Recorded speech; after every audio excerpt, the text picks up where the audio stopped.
এয়া নৰসিংহ আৰু মাছৰ জোল আৰু এই ফুলবোৰ শুকালেগে ধুইছিলো যে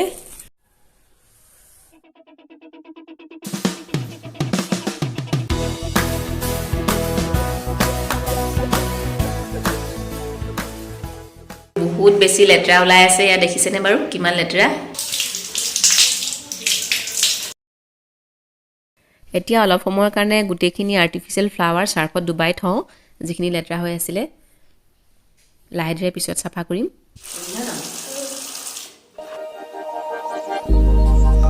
Started as a whisper, message from a new world I'd never known. এই প্ল্যান কিটা ভিতৰতে ৰাখিছিল পানী দি বহুত দিন হল পানীখিনি চেঞ্জ কৰা নাই লগতে গ্লাছটো লেতেৰা হৈ আছে এতিয়া সাফা কৰি দিছো আৰু বহুতে মোক কমেন্ট কৰি সুধে ইনডোৰ প্ল্যান্টছৰ যত্ন কেনেদৰে ল'ব লাগে আৰু মই এনেদৰে ব্লগৰ মাজত দেখাবলৈ চেষ্টা কৰিম আৰু কমপ্লিট এটা ভিডিও সোনকালে দিবলৈ চেষ্টা কৰিম আসলতে সকলো টাইপৰ প্ল্যান্টছৰে যত্ন অকনমান বেলেগ ধৰণে ল'বলগীয়া হয় সেইকাৰণে প্ল্যান্টছৰ ওপৰত ডিপেন্ড কৰি তেনেদৰে কেয়াৰ লোৱা হয় আৰু মই আপোনালোকক অতি সোনকালে ভিডিও এটা দিম তাৰ ওপৰত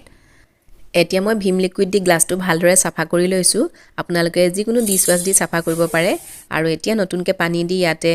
প্ল্যান্টটো ৰাখিম আসলতে ইনডোৰত আমি পানী দি যদি প্ল্যান্ট ৰাখো তেতিয়াহলে উইকলি চেঞ্জ কৰি থাকিব লাগে আৰু এই লাকি বেম্বুটো ৰখা মোৰ বহুত দিন হ'ল ইয়াৰ শিপা ওলাই গৈছে দীঘলকে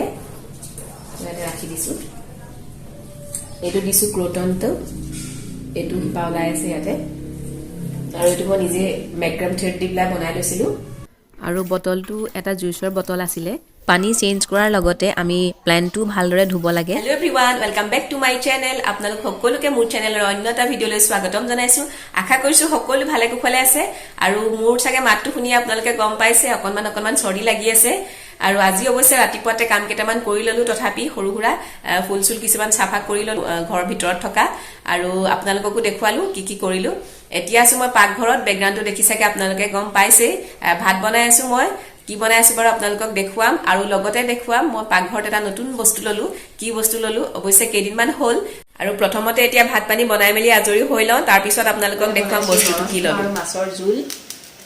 আজি বতৰটো ঠাণ্ডা পৰিছে লৈছো আৰু আমাৰ জিয়ায়ো খাই খুব ভাল পায় ধুনিয়াকে উতলি আছে এতিয়া মাছ কিপিস দি দিছো ইয়াতে আৰু ইয়াৰ ৰেচিপিটো মই আপোনালোকৰ লগত শেয়াৰ কৰা নাই যিহেতু আগতে মই কেইবাবাৰো দিছো ৰেচিপিটো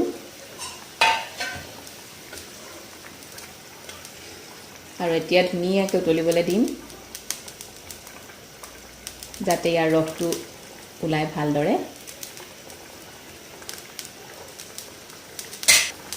ঢাকনখন লগাই দিছো এয়া ধুনিয়াকে উতলি আছে হৈ গৈছে এতিয়া গেছটো অফ কৰি দিও Open eye, feel the waves cut through me, hypnotized. এয়া নৰসিংহ আৰু মাছৰ জোল ৰেডি আৰু আজিৰ আমাৰ দুপৰীয়া ভাতৰ লগত নৰসিংহ আৰু মাছৰ জোল লগতে দালি Me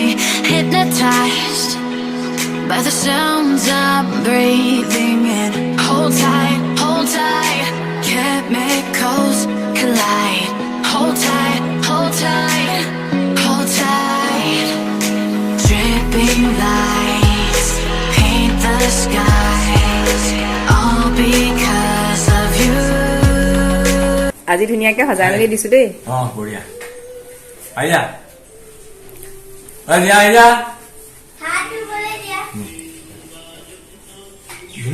আৰু এইফালে আমিও ৰেডি কৰি ললো আজি ডাৱৰীয়া বতৰ আৰু এনেকে চলাই দিছো ন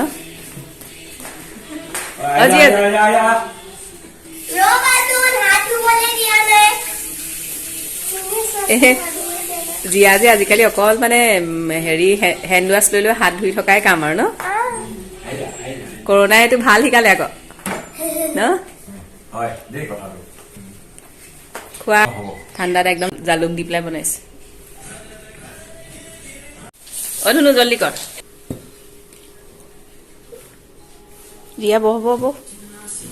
আমি এতিয়া খাই লওঁ আৰু প্ৰথমতে বহাই লৈছো পতি পৰমেশ্বৰক আমি খাই লওঁ এতিয়া তাৰপিছত আপোনালোকক লগ পাই আছো আৰু আমাৰ ভাত পানী খাই বৈ হ'ল পিছফালখন অকণমান আপোনালোকক দেখুৱাইছোঁ গছবোৰ কি হৈ আছে ৰাতিপুৱাৰ পৰা আজি একদম নেৰানেপেৰা পৰা বৰষুণ আৰু এইফালে গছবোৰ খুব ধুনীয়া ফ্ৰেছ হৈ আছে আৰু মই ভিতৰত থকা ইনডোৰ প্লেণ্টছবোৰো বাহিৰলৈ উলিয়াই দিছোঁ অলপ অকণমান আপোনালোকক তাকে দেখুৱাই দিছোঁ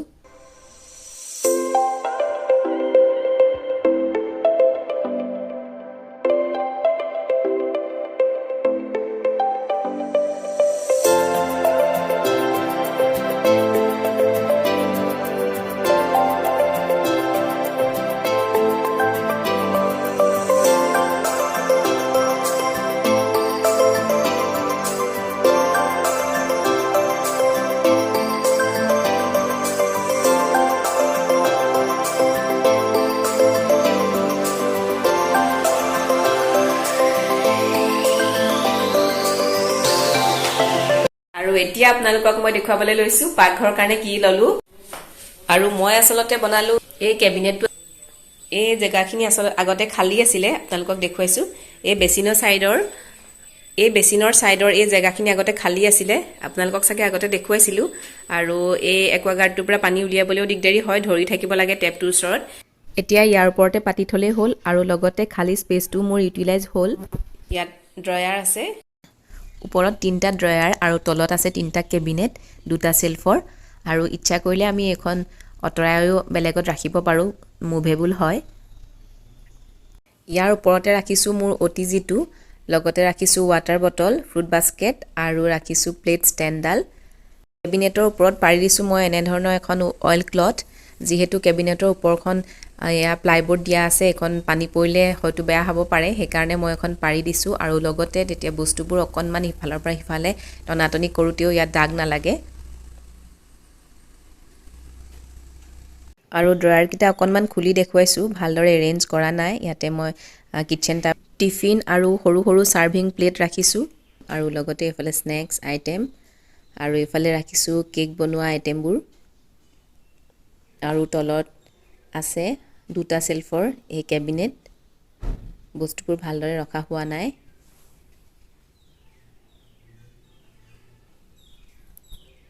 আৰু ইয়াৰ ওপৰতে মই ৰাখিছো নেচাৰেল প্লান্ট এবিলাক থাকিলে মনটো ভাল লাগে যেহেতু আমি ম্যাক্সিমাম টাইম পাকঘৰতে থাকিবলগীয়া হয় যিখিনি সময় আমি ঘৰত থাকো স্কুললে যোৱা বা নিজৰ কামত ওলাই যোৱা সময়ৰ বাহিৰে ঘৰত থকা সময়খিনিত বেছিভাগ সময় দেখোন আমি পাকঘৰতে কটাবলগীয়া হয় সেই কাৰণে এনেদৰে নেচাৰেল প্লান্ট ৰাখিলে মনটো ভাল লাগে আৰু মই সেই কাৰণে ৰাখিবলৈ চেষ্টা কৰিছো যিমান পাৰো আৰু মোৰ আজিৰ এই ভিডিওটো চাই আপোনালোকে কেনেকুৱা পালে কমেন্ট কৰি জনাব আৰু যদি অকনমান হলেও ভাল লাগিলে তেতিয়া হলে লাইক আৰু শেয়াৰ কৰিবলৈ নাপাহৰিব আৰু নতুন ভিউৱাৰ্ছ সকলে মোৰ চেনেলটো সাবস্ক্ৰাইব কৰি লগতে থকা বেল বাটনটো প্ৰেছ কৰি আপোনালোকে অল কৰি দিব তেতিয়া সকলোবোৰ ভিডিও যিবিলাক নতুনকৈ মই বনাম সেইবিলাকৰ নটিফিকেশন আপোনালোকে পাই থাকিব পুনৰ লগ পাম আকৌ এটা নতুন ভিডিও বা ব্লগৰ হৈতে আজিলে বাই বাই আৰু এই ফুলবোৰ শুকালেগে ধুইছিলো যে ধুনীয়াকৈ শুকাই গল